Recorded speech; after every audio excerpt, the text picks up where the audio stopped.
I love that painting. I did that painting in my big house, which I'll get some great video of that big house and that magnificent art studio that I had over there. Oh, I had the coolest art studio in there. Anyway, that's a part of my book. We'll get there. I want to show you guys something. There's that, you know, I use that frame in a lot of my videos. This chair. My grandma gave me this old dinette set before she passed away. 1941 they bought the table and chairs. I still have them in my kitchen. And the carpet. The whole house of furniture, couches, everything. 1941, $141. I still have the receipt. But my mom was 11. My mom's a credible artist. She was 10 or 11 years old when they brought her home. My grandma asked her if she would like to paint these chairs, so she painted that. She just free-handed them. We'll continue on in the book.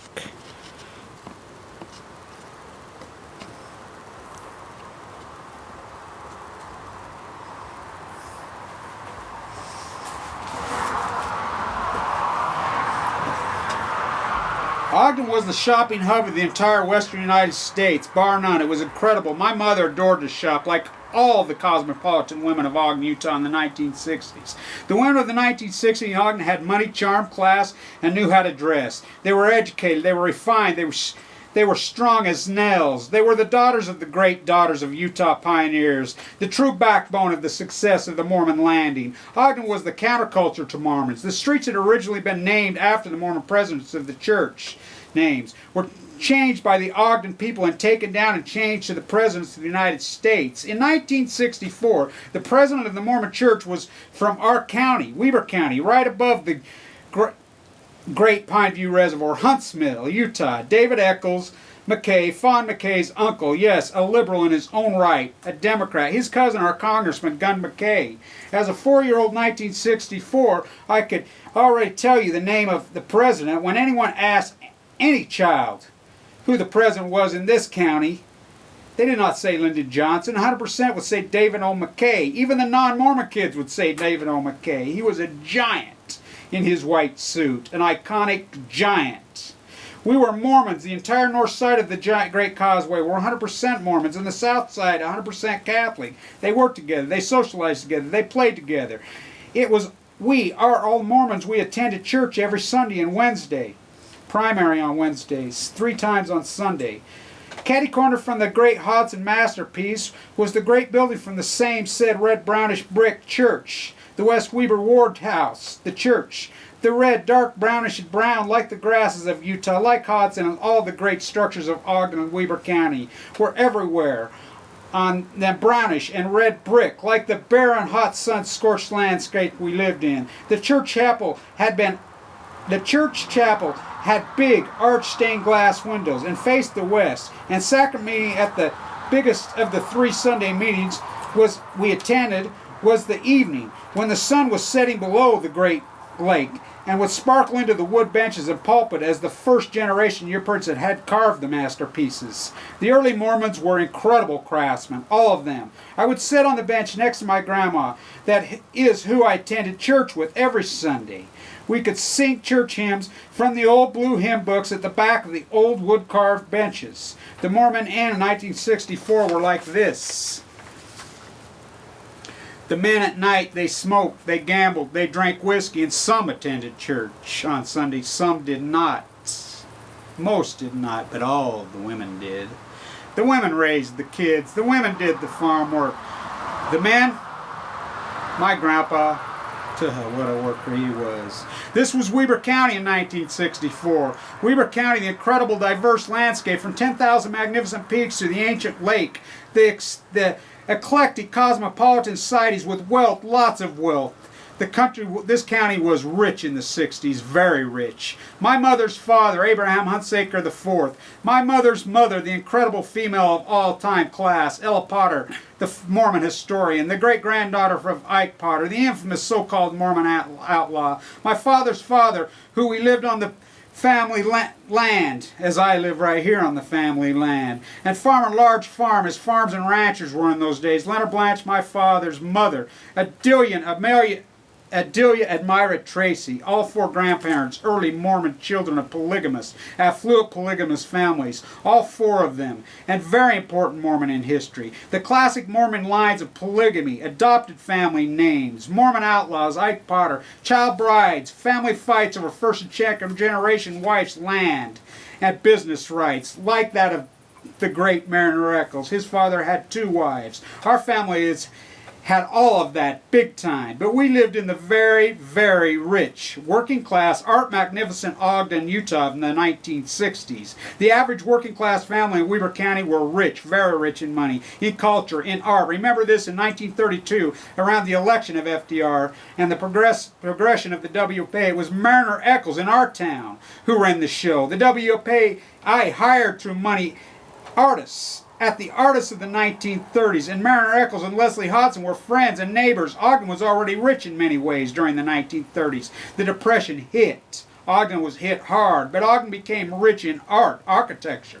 Ogden via Marriner Eccles and WPA and CCC money. And Leslie Hodson designed and built literally via that WPA's the greatest collection, far none, not even close, of Art Deco masterpiece building this world has ever seen, right here in our county, Ogden High, the gem of the gems, as it was called in the 1930s, the $1 Million School with a 2-bit student body. Oh, what a masterpiece it is. I got some videos of that. They're restoring it right now. What a masterpiece. Gilded in gold, literally. I got some incredible video from the auditorium. It's gold. I mean, literally, it's a masterpiece. In 1964, the pillars of the community and wealth was as wealthy as it gets in culture and literature and music and jazz, architecture, all of it. John Browning's mass empire of wealth was all here in Ogden. David Eccles, the father of Marriner Eccles, had rose up from the slums of Glasgow via Mormon missionary. Entire fortunes were here. They were the banking giants of the past 4 decades. Bernard DeVoto was born and raised here and was literally a controversial giant in the 1960s. Fa McKay was a Weber High literary giant in the making. Her uncle, within his significant white suit, was the president of the Mormon Church. Leslie Hodson, who I truly believe to be one of the most underappreciated artists in American history, had created the walking, breathing, architectural mecca for the incredible wealth of Ogden, Utah to live in and bask in, and wealth's magnificent synergy. But as DeVoto wrote, Ogden, it had an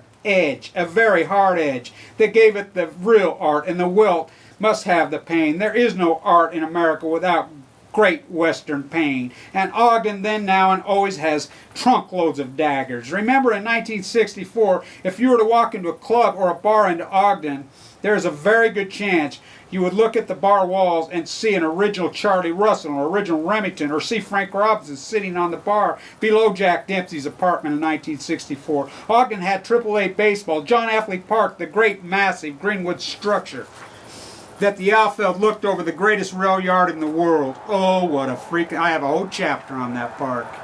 I would sit there with my father and watch greats like Frank Robinson, like Charlie Hoff, like Bobby Valentine. Bobby Valentine, could that guy hit when he was in the Pioneer League. Steve Garvey, Davey Lopes, Tommy Lasorda played and coached. It was the great team, the Ogden Reds and the Ogden Dodgers, the great romantic baseball league of all time, the Pioneer League. AAA baseball in the height of America's love with baseball. Ogden was a baseball town, a very rich baseball town. I was born into an athletic family, and an area just in our tiny little amount of Arab people in western Weber County, right here. We had 7 major league stars at the same time in the majors. Playing baseball was king. My uncle's father were great, incredible athletes and lovers of sports. In 1964, I did 2 things. Played baseball with my father and walked the great migratory bird paths, as I call them. As I would sit in the window waiting for the bus to arrive. When the bus arrived, that is when my mother would let me out of the house, because she thought it was okay because my 2 high school aunts were home. They would keep an eye on me. Out the door I would go with my dogs, with my bird dogs, always, and farm dogs. As soon as Ferris would drop the girls off, my sister and my 2 aunts, out the door and down the Blanch lane. I would go 100 yards down the dirt gravel lane was my grandmother's house, the farmhouse. Into the house I would run, Grandma always cooking or quilting. "What do you want to take on your trek today, Kevin?" she would say. She had everything you could ever think of. This was the American classic farmhouse. with money. She would grocery shop every Friday for the entire day, dozens and dozens of stacks of groceries. I would help her unload the car on Friday. It took a while. She cooked all day, every day. There were 4 of the biggest overgrown mama boys in world history who ate there every day. My dad and my uncles. Big, charismatic, good-looking, athletic man with what I will say was incredible confidence. My mother would say ridiculous arrogance, who ate there every day. There were 38 grandchildren in 1964, 32 of them boys, all athletes, all just like their fathers. Me, the run of the bunch. I was born a preemie with a twin by a petite 105-pound mother who had no idea she was pregnant with twins until the great Dr. Rasmussen said there's another one in there. On the Sunday before Easter in 1960, 2 little preemies with not much chance. There was a brand new drug on the market, and Dr. Rasmussen said, Margene, let's try it on these 2 little preemies. Cortisone. It would work. I was the smallest, but no means the weakest. I was like the dogs that I had at the time, Blackie and Pokey, who were half Springer and half dingoes. Like me, they were small, energetic, and took no shit from anyone or anything. 1 male and 1 female. My dad would say those 2 are just like you and Karen, small and tough. He called me Popeye then because I had muscles all over my body already from the cortisone shots. I was being shot up with cortisone every week by Dr. Aspen. 2 big, ugly needles in each cheek every Friday. I was very small. The needles hurt big time. So Grandma would say, where are you going on the track today, Kevin? Down where I always go, Grandma, the Great Slough. I won't tell your mother. My mother and grandmother despise each other, like the other 3 wives of my uncles. They were mommy's boys, big time, and all 4 women were educated, dynamic, beautiful women of the 60s. My grandfather was a traditional Mormon, Western ranch woman as it gets, romantic, hard-working, and God-fearing, beautiful. Grandma, you know, I am in love with the birds, I would say. She would say, I know, Kevin, so am I. They are God's symphony. Right below the 3 houses, my mom's, my dad's, my grandparents, and my great-grandparents. Like just 300 yards, the most incredible, spectacular piece of land meets wildlife symphonic majesty in the entire world. It was like God had designed it himself. It was a natural arena that Teddy Roosevelt himself would have been in awe struck by. At the bottom of the Blanch Lane in 1964 was the old Telford House, a 1875 Victorian grand farmhouse that had been let go to decay. A family lived there named the Martinez's, with 4 daughters and 2 sons. One of the daughters was white and the rest Mexican. Extremely beautiful Mexican girls. 2 boys, one 2 years older than me and one several years older than me. The oldest, he worked on the farm for my grandfather, a very intelligent, well-educated young man who was like all the young men in Ogden, Utah in the 1960s, very well-dressed, composed and athletic. And my uncle, Larry, the youngest of the uncles, and my cousin, Scott, Villa everyone called him, named after Pancho Villa, the oldest of the Blanch's grandchildren, boys we were all very close friends. At the end of the lane were the Martinez's, rented the house from Morris Telford, who has had a 3rd generation descended to Mormon pioneers. His grandfather and my great-great-grandfather came to America via the Mormon Church together as the first group of Mormons, and or white people to West Weber, as many had left and moved to the West, San Francisco and Seattle since. The father of the Martinez clan was a hard old Mexican, an alcoholic whom my father hated. I heard my father many times call him to his face a no-good child molester. Of course, in 1964, I had no clue what that meant. My father would lease the land around the old house and raised potatoes. Everyone called him Digger because he was a part-time freelance potato farmer and a full-time dirt contractor. And his kids would named him Digger because of the fact he would ride around on that old potato digger, which by the way is still in the front yard where I did that poem, and make all of us kids sack potatoes, as we started calling him Digger when I was very young. At the end of the lane, right where the old house sat, it was a very great giant arena began. It was about 30 to 40% grade drop right to the Weber River Delta. The delta was carved out of the river, would open up and still across the ancient lake floor, which was one natural delta from the edge of the house, drop off to the Weber County itself. The river in the spring would flow through to the delta and create a very shallow lake, 1 mile wide and several miles long. It was a pure natural delta masterpiece.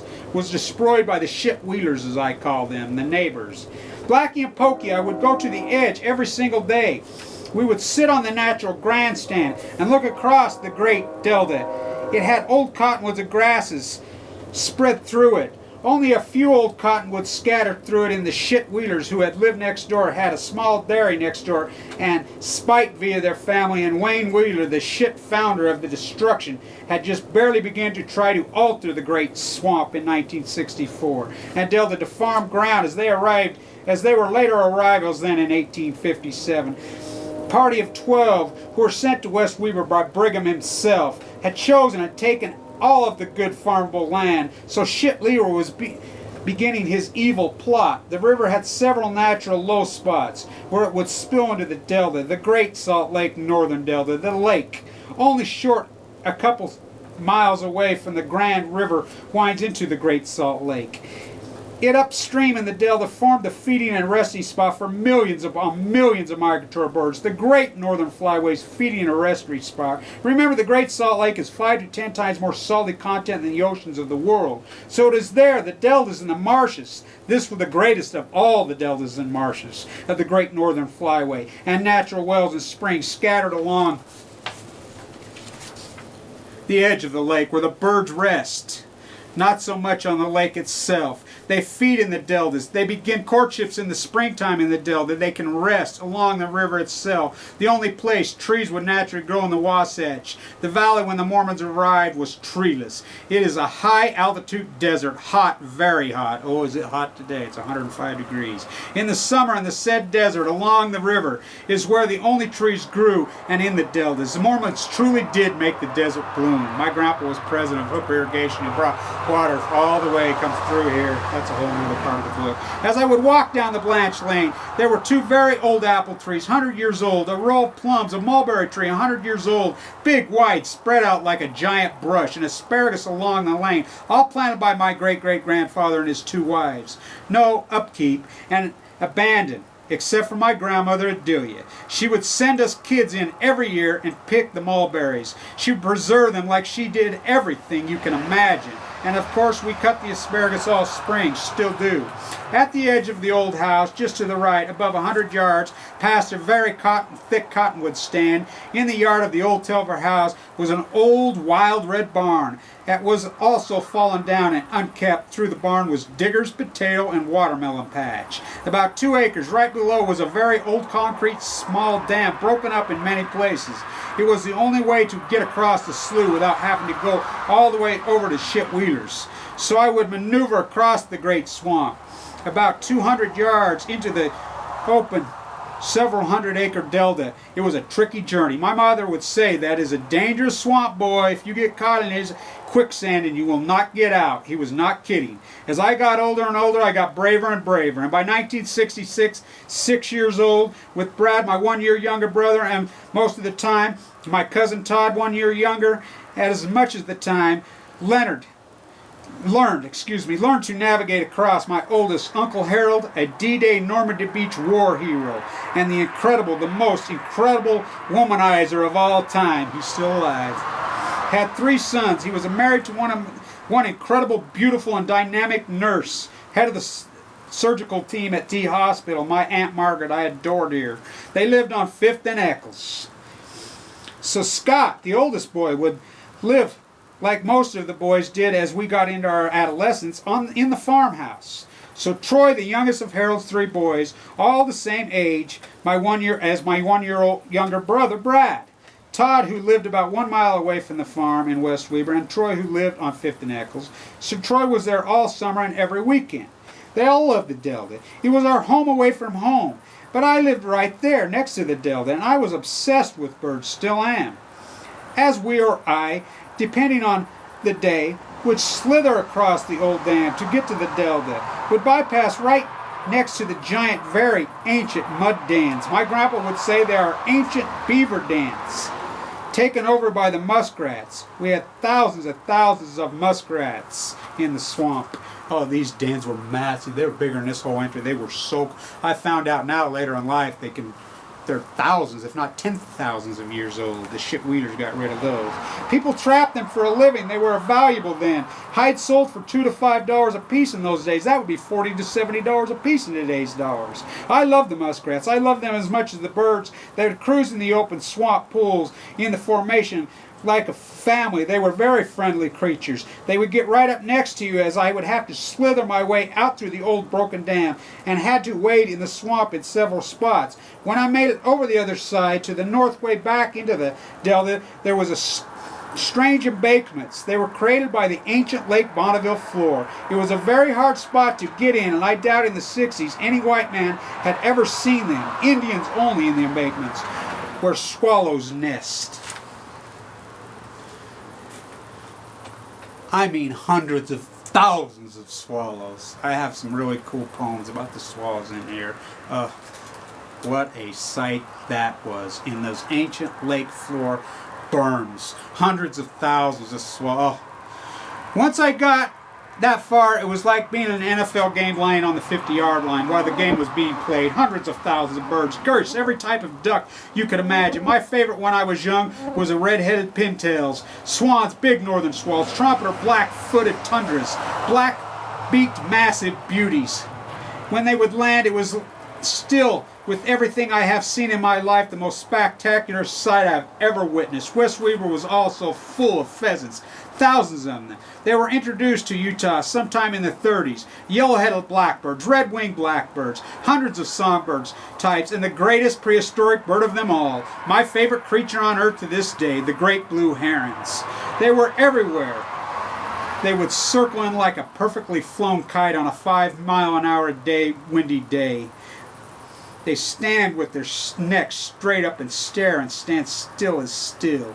As I walked home in the 1966, one evening in the fall, with the sun in my back, Blackie and Pokey to my side, and the mighty Mount Ogden staring straight at me in the background, I see the farm, our old grand farm building, Grandma's pink farmhouse. And there it stands, the great Art Deco masterpiece I go to school in every day, the Hudson masterpiece, with no homes or businesses built around it for 1 mile, and an unencumbered natural desert floor in front of it. I walked to the top of the embankment, and this is to this day has stood in and molded my entire mind for my entire life. I saw in the fall of 1966, my grandfather, my father, and my two uncles, Harold and Larry, were getting the sugar beets out of the ground in the field right at the top of the edge of the embankment that looked over the Great Delta. The sun was setting over the delta. My grandfather had just pulled up in the beast. My grandfather's old Dodge pickup. Us kids called it Leonard's Beast. I think it was red. She said, "When you have been, where have you been? I have been up to the school twice looking for you. You never got off the bus today." I said, "Grandma, I walk along the canal home." "Then why did I not see you? I need your help today." I did not want to tell her that after the late recess, 1 mile across the pasture was her house and my mom's house. I would look, and if both their cars were gone, I would just walk home an hour early. No big deal. So she said, "We have to hurry. You drive the beet car," which was a strange orange-looking contraption with an auger going up towards the beets, which are very big. The beets can weigh up to 10 pounds apiece, sugar beets. Each sugar beet. To the trucks the conveyor went. It was hooked to one of our WD-45 Alice Chandler's small orange tractors. We had 2 of them just alike. We would drive around the field and pick up the beets the digger would miss. And that day the digger was missing a lot of beets. My father, Digger himself, was driving the digger. Grandma said, "What is the matter with him? Your father today. You go climb on that tractor and see what is the matter with him." It was pulling the beet digger, a large tractor. The old beet digger, like a cart, a strange dinosaur-looking contraption with a big neck looking conveyor to get the beets up to the trucks. The trucks being driven by my other 2 uncles and grandfather in symphony with the moving digger. Pulled along with a large, stronger tractor to catch the beets. My grandpa, who usually drove the beet digger, driving the truck, catching the beets. My other 2 uncles rotating one after another. Then driving the 6 miles to the amalgamated sugar beet dumps in Wilson. I went up to the digger on the corner where it slowed, and while it was moving I ran and jumped on the tractor. While my father was driving, me sitting on the toolbox and on the wheel well, as us kids love to ride, he said, "What's up, boy? Grandma says you are missing a lot of beets. You're going too fast." Right that moment, I knew there was something wrong. It would take the rest of my life to try to understand it. It started to shake and drool out of his mouth. He was having a seizure. I could see my grandmother panic, and my grandfather jumped out of the truck and yelled to me, "Grab the wheel, Kevin." So I did, and I had to steer. I had done it many times. My grandfather had showed me before with my grandfather. He ran and jumped on the tractor and put his arms around my father. He was shaken violently. I was very afraid. Finally, my grandfather was able to get one hand over the hand throttle and shut down the tractor. He held my father while he shook. Then it was over. I was crying with pain. My grandfather climbed to the back hitch of the tractor and took over for Grandpa. My father looked at her strange. He didn't know who she was. He looked at me. I was a stranger. I said, "Dad, it's me, Kevin." A few minutes later, he was like nothing happened. He refused to have my grandfather and uncles take him to the hospital. He did not think he had had a seizure. Anything had happened. He did not remember it. So Harold called his wife, Margaret, who was at the time the head surgical nurse at D. Again, another Hodson. VD. Thomas D. The magnificent hospital. Thomas D. Yes, that Thomas D. could be the greatest medical philanthropist in American history. Another chapter. Harold tight Digger into going back to the farmhouse with him. The sun is behind the cottonwoods now, and just creeping behind the promontory range of the Rockies to the west of the lake. The geese were alive, and the blackbirds and the herons were singing in the front corner of the field. My grandmother and grandfather and I finished picking up the missed beats for the next 30 minutes or so. A heron flew up and landed very close to us, about 15 yards away. It was directly in the middle of the field. Grandma said, "It's okay now, Kevin." She knew I was still shaken and very scared. She said, "It's okay. He sent the heron to tell you it's okay."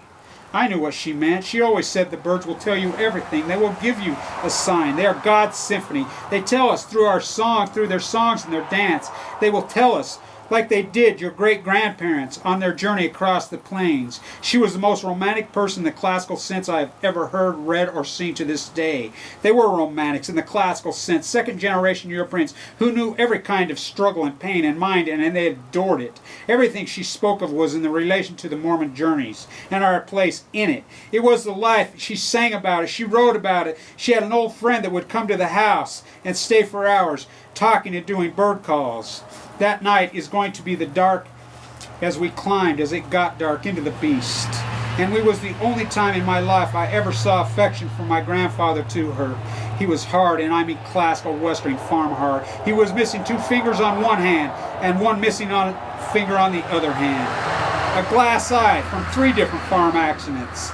He had skinny, long muscles attached to a small, incredible, strong, beaten frame. She sat next to him, and I next to her. On the floor were 2 dead pheasants. I said, "Grandpa, where did you get the pheasants?" He said, "I snuck up on them over behind the beet digger and grabbed them both by the neck in one swoop." "Wow," I said. I believed every word of it.